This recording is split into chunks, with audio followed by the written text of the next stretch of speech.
Bonjour tout le monde et bienvenue dans Découvre Bitcoin, je suis Roxy et aujourd'hui je réponds à vos questions par rapport à Bitcoin. Nous avons une question de comédie africaine YK qui nous dit: Salut, merci pour la vidéo. Ce que j'aimerais savoir c'est est-ce que c'est possible de stocker des Bitcoins et les oublier pendant 10 ans par exemple?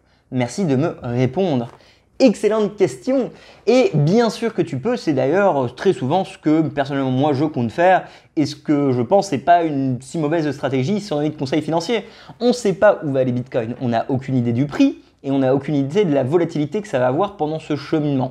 Par contre, si on considère que l'industrie sera plus grosse dans 10 ans, eh ben, c'est peut-être intéressant de simplement avoir une vision très long terme.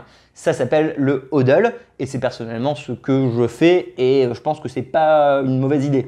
Du coup, l'idée c'est vraiment de ne pas toucher, de ne pas réfléchir à ces bitcoins pendant 10 ans. Vous les avez achetés, vous continuez à dollar cost average et derrière on n'y touche pas. Mais maintenant, comment vous allez les sécuriser pendant 10 ans? Ah, il y a beaucoup de choses. Déjà, les oublier pendant 10 ans, le problème il va être de toi. Ça va être très compliqué d'oublier Bitcoin pendant 10 ans parce que tu vas en entendre parler assez régulièrement. Le prix va monter, va descendre et tu auras toujours cette tentative qui te parle, le petit côté de ton cerveau qui te dit hey, regarde le prix, et tu vas toujours te demander ce qu'a fait tes investissements. Donc honneur à toi si tu arrives à oublier que tu en as. Personnellement, c'est plutôt compliqué. Je connais très peu de personnes qui ont réussi, donc ça demande du travail sur soi-même d'oublier qu'on a des bitcoins. Si tu y arrives, c'est super. À partir du moment où tu considères plus le prix et que tu veux vraiment juste rouvrir une boîte dans 10 ans et avoir tes bitcoins, si c'est ça que tu veux, dans ce cas, j'ai quelques petits conseils. Déjà, à ce moment-là, on arrête le papier. Évidemment, si vous allez stocker quelque chose pendant 10 ans, le papier n'est peut-être pas la meilleure solution. Donc pensez à utiliser de l'acier. Ça veut dire que vous allez engraver vos 24 mots sur de l'acier. Alors ou vous pouvez le faire vous-même avec pas mal de petites solutions que je vais montrer dans cette chaîne. Donc je vous invite à vous abonner si jamais vous êtes nouveau. Et si jamais vous avez envie de payer plutôt genre un dispositif qui est directement conçu pour ça, il y a également des capsules, ça s'appelle des crypto-styles. Vous les achetez, vous les mettez en place. Donc l'idée déjà là, c'est que tu arrêtes d'avoir un bout de papier, tu passes sur de l'acier. Comme ça, tu peux déjà garder ça pendant 10 ans de façon beaucoup plus sereine.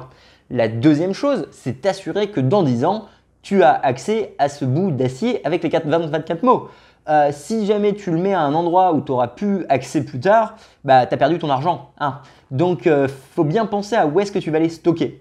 Tu comprends du coup qu'avec la solution que je viens de te dire, tu as littéralement un endroit avec ton argent et tu dois y retourner dans 10 ans. Bon, c'est peut-être pas le mieux, surtout si tu as beaucoup d'argent, parce que bah, c'est peut-être foutu et tu peux pas y retourner. Peut-être que quelqu'un l'a trouvé pendant ces 10 ans. Donc il faut déjà le cacher pour 10 ans, ce qui n'est pas forcément facile. Du coup, la solution qui est peut-être un petit peu complexe pour beaucoup de personnes, mais que je pense être la meilleure dans ton cas de scénario, si vraiment ton objectif c'est 10 ans, je rouvre, c'est déjà comprendre que 1, la sécurité va évoluer. Je veux dire Bitcoin à 10 ans et tu me demandes 10 ans, ça veut dire que tu doubles l'expérience de vie de Bitcoin. Il y a 10 ans, il n'y avait pas de hardware wallet. Maintenant, il y en a. Qu'est-ce que ça va être dans 10 ans? Moi, j'ai aucune idée. Mais je sais que l'industrie va évoluer entre deux et qu'il y aura d'autres solutions. Donc, il faut vraiment penser à une solution déjà qui est intemporelle.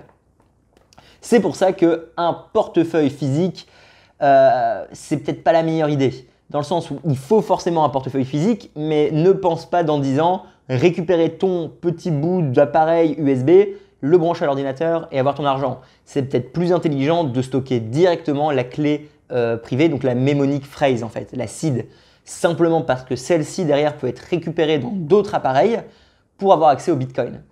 Donc à mon avis, et peut-être que des gens peuvent commenter dans les commentaires, ne pense pas en termes de matériel, pense en termes de clés privées. Ce sera déjà la première chose intéressante à faire.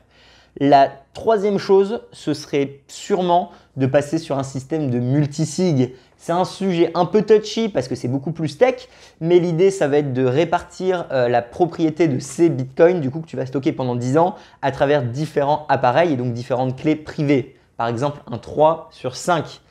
En faisant ça, tu vas limiter la chance de perdre ton argent, on va dire, parce que tu vas rendre ton système de récupération beaucoup plus complexe. Il va falloir aller à 3 endroits, il va falloir utiliser différents portefeuilles, différents softwares pour débloquer l'argent dans 10 ans. Ça demande de l'entretien, mais finalement, c'est peut-être le mieux si jamais tu stockes beaucoup d'argent pour 10 ans. Après, il n'y a vraiment pas de solution miracle. Ça va chacun être en fonction de ses capacités techniques et d'argent. Si tu veux stocker 100 € pour 10 ans, ce ne sera pas le même boulot que stocker 1 million pour 10 ans. Je pense que c'est assez évident pour tout le monde. Donc voilà, stocker sur 10 ans, évidemment, je trouve ça super comme idée. Il faut juste réaliser que la technologie va évoluer et qu'il va falloir à un moment changer de portefeuille. Donc dans 3 ans, on va changer de nos portefeuilles actuels vers d'autres portefeuilles, potentiellement. J'en sais pas plus que vous, je connais pas l'avenir. Donc penser à 10 ans, c'est réussir à vraiment construire une structure qui peut tenir 10 ans. C'est quand même compliqué. Personnellement, si je devais décider aujourd'hui, je prendrais de l'acier avec une clé privée que je mettrais à un endroit où je suis sûr de pouvoir récupérer dans 10 ans et que personne ne sait. C'est très risqué. Pour être honnête, c'est sûrement pas du tout la meilleure des idées. Vous ne devriez pas le faire parce qu'il y a beaucoup de risques. La meilleure solution, c'est de s'éduquer beaucoup plus et de créer un système résilient à travers le temps via un système de multisig ou de passphrase bien pensé. Mais voilà, mais en gros, ouais, tu peux carrément tout oublier. Ça veut dire que tu peux clairement créer un portefeuille, foutre 100 € de Bitcoin dessus, prendre le bout de papier, le foutre dans un livre, ne pas toucher au livre pendant 10 ans, ouvrir le livre, récupérer la liste des 24 mots, la remettre sur un appareil, récupérer tes Bitcoins. C'est complètement possible.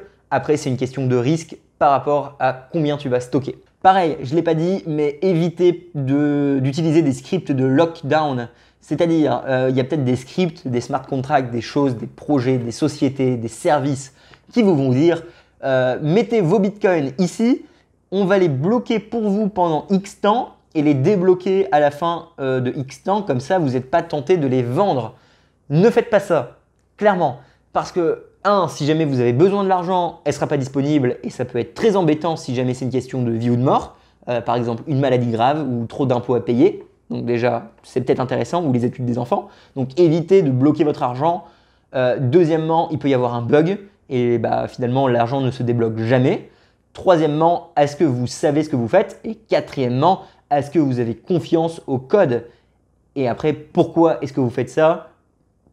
Pourquoi simplement vous décidez de ne pas vendre et vous essayez de travailler vous-même votre mental pour ne pas vendre si c'est ça l'origine de cette chose? Je pense que vous avez compris et je pense que c'est intéressant parce que j'aurai peut-être pas l'occasion d'en reparler.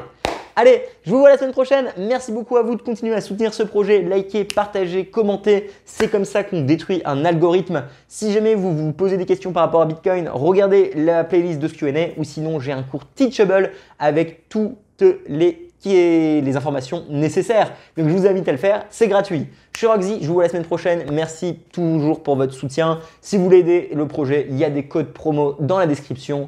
C'est important. Bisous. Au revoir. Tout le monde va devoir faire un choix dans le futur. Adopter Bitcoin ou l'ignorer? Ça va être lequel le vôtre?